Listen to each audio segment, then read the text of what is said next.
Picture a 12,000-pound machine launching 30 feet into the air, executing a complete backflip and slamming violently back into the dirt. This happens during freestyle, a 90 to 120-second arena event where drivers push their trucks to the absolute mechanical limit, hitting steep obstacles and balancing the massive chassis on two wheels for extended slap wheelies. To anyone watching from the stands, the performance looks like a recipe for immediate mechanical failure. Logically, a vehicle subjected to these extreme physical forces should shatter on impact, and no driver should be able to survive a full season of those landings. Yet, they do.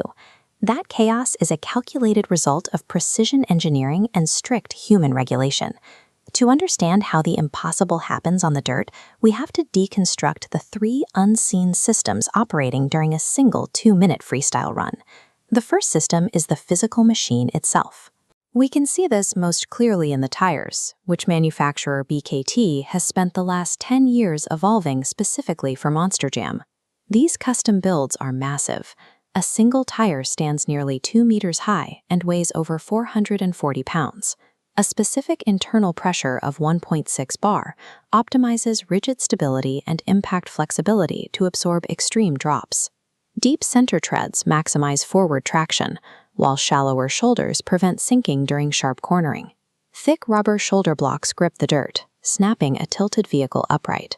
By the time it hits the dirt, every component of the tire has been engineered to turn a potentially catastrophic collision into a controlled, repeatable rebound. The second system is the human element. The person behind the wheel is a professional operating under intense scrutiny, rather than an amateur daredevil. Safety and operational standards are dictated by the Monster Truck Racing Association. Their baseline requirement is that every single driver must hold an active commercial driver's license or its physical equivalent. The MTRA operates a strict tiered licensing system. To earn a Class A license, they must execute 10 flawless performances, signed off by Class A veterans. Once licensed, drivers are subject to a random 48-hour drug testing protocol. It is a zero-tolerance policy designed to ensure absolute sobriety and reaction times. Operating a machine of this size and power requires elite focus. The driver is as meticulously calibrated as the suspension beneath them. The third system is the execution of the run itself. Those seemingly random stunts in freestyle are actually part of a strategic pursuit of points. Decades ago, events were decided by a cheer-off from the crowd, a method biased toward whoever had the most popular truck name or paint job. Today, the sport uses the judges' zone system.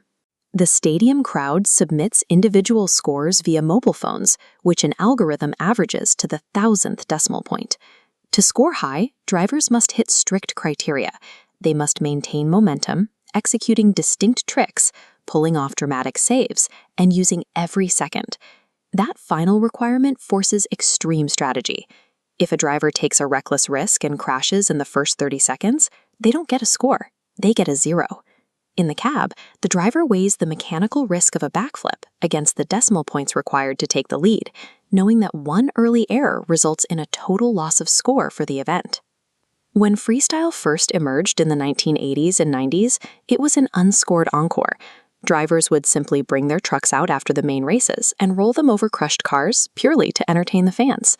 Pioneers of the sport, like Mike Welch and Gravedigger creator Dennis Anderson, birthed the spectacle through sheer trial and error. But that era of raw, experimental demolition has transitioned into a high-stakes global motorsport. The intense stress testing of the arena has pushed industrial boundaries. The survival technology originally developed to keep a monster truck intact is now advancing off-road tires used in commercial agriculture and mining. The cut-resistant rubber compounds and durability innovations forged in the stadium dirt are directly translating to lower operating costs, longer equipment lifespans, and better eco-compatibility for heavy machinery worldwide. The alignment of specialized tire chemistry, safety protocols, and scoring logistics transforms what looks like chaos into a predictable, repeatable, and industrial-grade performance.